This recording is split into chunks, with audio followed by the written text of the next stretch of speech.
Hey, John Crestani here, and in today's video I'm going to be doing something a little bit different, but hopefully you'll enjoy it. I'm going to be doing a video on a Google Display affiliate diet ad analysis. So we're going to be analyzing a successful ad that I actually ran in the weight loss or diet industry. This ad, and I'm going to be breaking this down. This ad made me many thousands of dollars, and I'll explain why this ad works and exactly the psychology of what goes into this ad in this video. So stay tuned. I'm going to walk you through from the mindset of a successful internet and affiliate marketer exactly what leads to an ad working on the Google Display Network. Let's get it.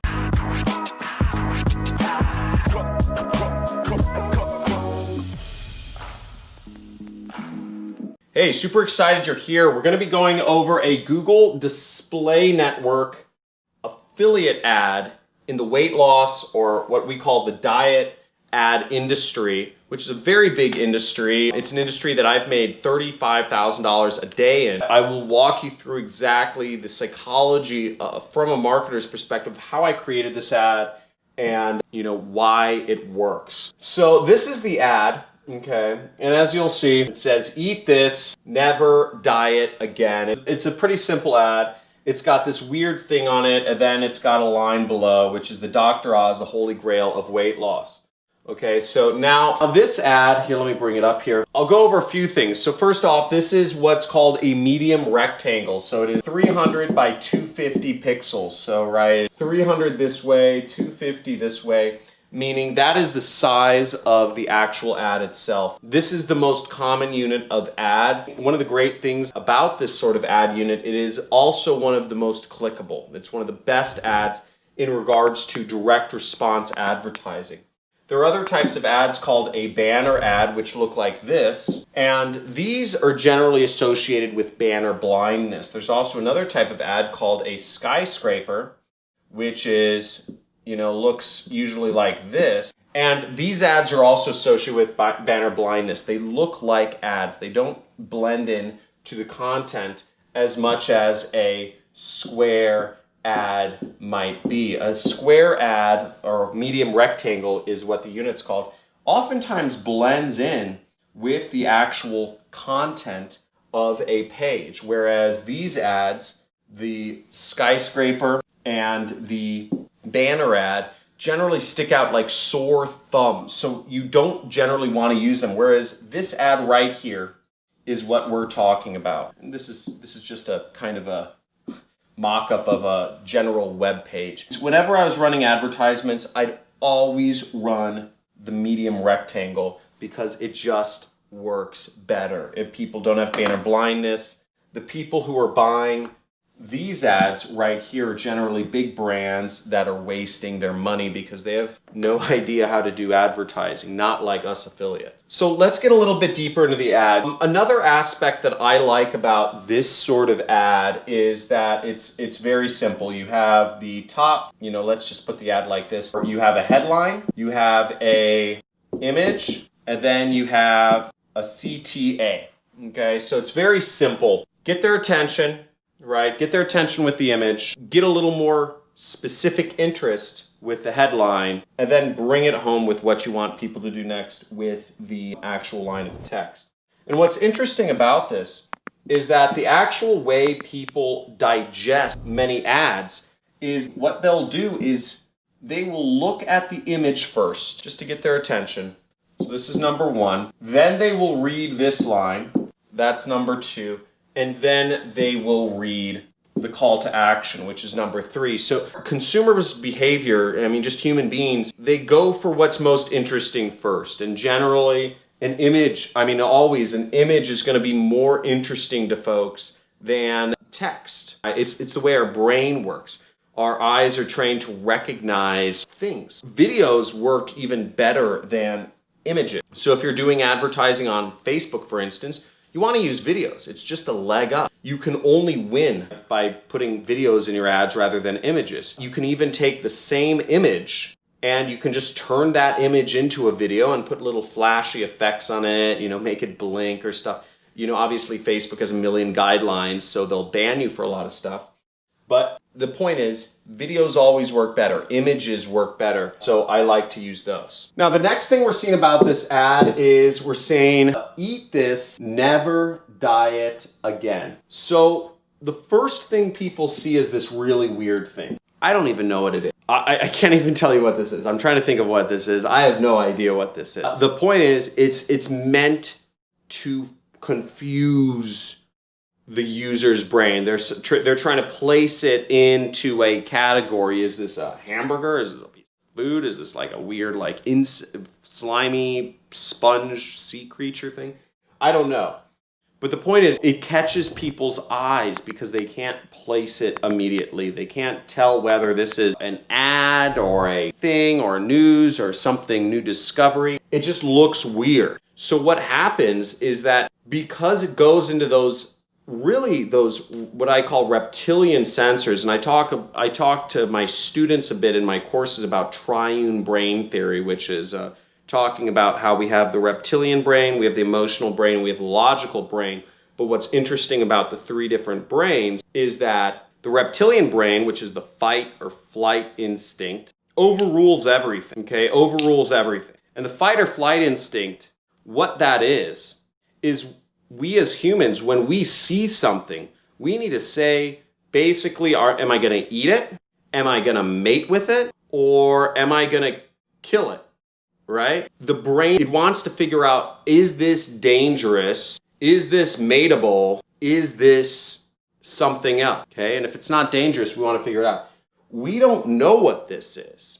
And when we can't place something in our brain, it brings interest to us. So even if we saw that little Google ad symbol up in the upper right, when people see this, their brain flips out. It stops thinking whether it's an advertisement or not. It's just kind of like, boom, here's this thing, and the brain starts freaking out because it's saying, is this supposed to be dangerous to me or not? So we get people's attention right there. But attention doesn't equal money. Because again, at the end of the day, as affiliate marketers, we only make money if somebody buys the product that we're selling. This is what we call kind of clickbaity, right? We're trying to interrupt people's patterns because people don't like advertising, okay? So you need to find a way to reach people. Now you may say, that's awful, John. You're getting people's attention when they don't want people's attention. That's what all advertisers do.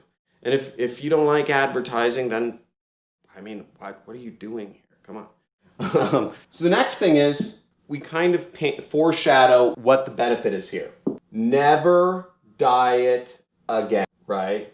And we have that further kind of weird pattern interrupt. Eat this. Like, what? The assumption is you looked at the image first, and then you read that, and it says, eat this. And that just flips out the brain even more. You're saying, what? I don't even know what that is, right? That's what the brain's thinking.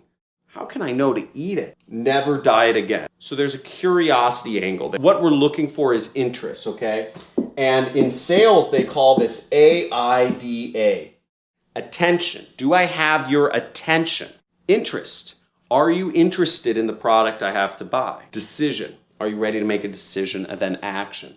So the first step is attention. We have to capture their attention. This captured their attention. This and eat this captured their attention. Interest. Right? This is I. Are you interested in never having to diet again? So what I'm selling here is Garcinia Cambogia, which is a weight loss product. It essentially suppresses your appetite. Now that doesn't matter as much as Dr. Oz. Dr. Oz is the most famous doctor, and he's very well known for talking about weight loss in America. So that adds what's called social proof. And this also goes to another sort of part of the brain, which is, I'd say the emotional part of the brain. That is the emotional part of the brain, which picks up on differences between social relationships. As humans, we are constantly kind of figuring out what is our pecking order, who's in a relationship with who can we say this to, can we get away with saying this to somebody, are they above us, are they below us, etc. in sort of the pecking order. And what we're always looking for is humans don't want to make decisions on their own. Humans want to make decisions that other people have made before them. Many of you are, we have this whole crisis pandemic thing going on. And You know, it's one of those chicken and egg scenarios. People will not want to go out of their house until they see other people go out of their house, right? Or a significant amount. People don't want to be the first. People don't want to stop wearing masks if other people are wearing masks. It's one of those social conditioning things. Social proof is the most powerful, it's one of the most powerful things, one of the 3 most powerful things in marketing. Because again, the more you can show that, hey, look, other people have made this decision before you. You can trust them, right? Trust the masses.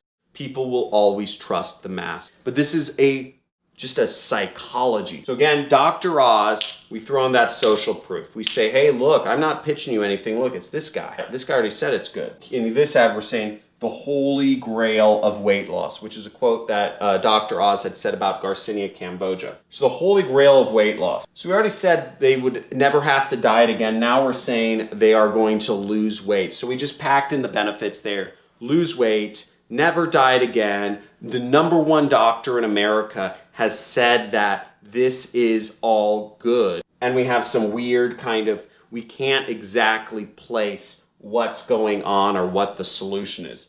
Now that is good enough to get the click. So that's why this all works, and that's just kind of breaking down this ad. Another thing is we have the YouTube symbol here, right? We have a little video play button symbol here. And why is that? And the reason for that is because ultimately when they click, they're gonna watch a video. So I kind of want to prepare them to watch a video. Now what I could have done better, I could have done a little video play button right here, and I could have made it so that it looked like when people are going to click the ad, they're actually going to watch a video about whatever thing is going on. And again, you could design whatever you want to prepare people for whatever the next step is. If people are going to watch a video, you want them prepared to watch a video. If people are going to read an article, you want them prepared to read an article, because not everybody's going to want to read an article. Not everybody's going to want to watch a video.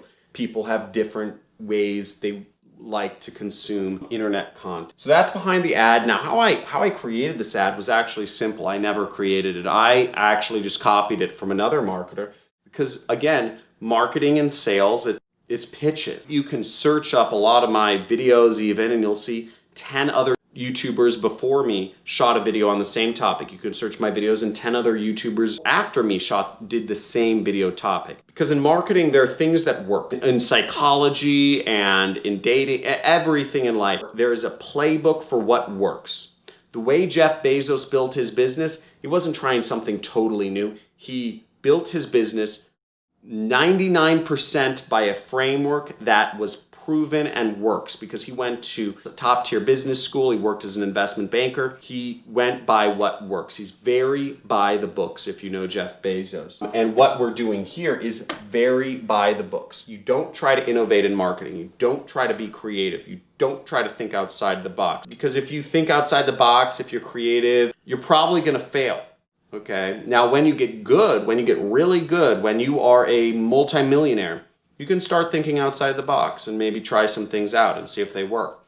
I try some things out. Most of the time they don't work. But the point being is copy what works, keep it simple, don't try to do anything super inventive, and just stick to the basics, right? We got some benefits in here, we got some interest in here, we got some social proof. We're selling a weight loss product. So at the end of the day, this is very congruent with what we're selling. We're going straight from this into, I think it's an advertorial with a video on it or something, and then going into the sales. So that's an analysis of this ad. Let me know in the description or the comments, if you enjoyed this video, if understanding the psychology of a good ad was helpful for you. Make sure you like, subscribe, comment. Generally, if you could, just give me some feedback on whether you'd like me to do more of these types of videos, where I really take you into the brain and the psychology of a marketer, of me, and go over some of these ads with you, because ultimately my goal is to help you succeed. I've done videos on every free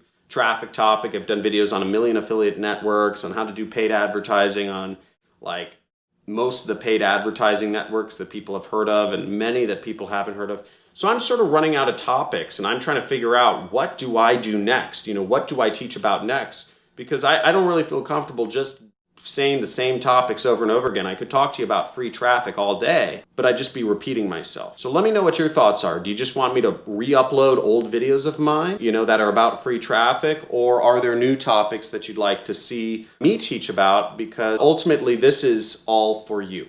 So thank you very much. Have a good day. Like, subscribe, comment, and talk to you soon.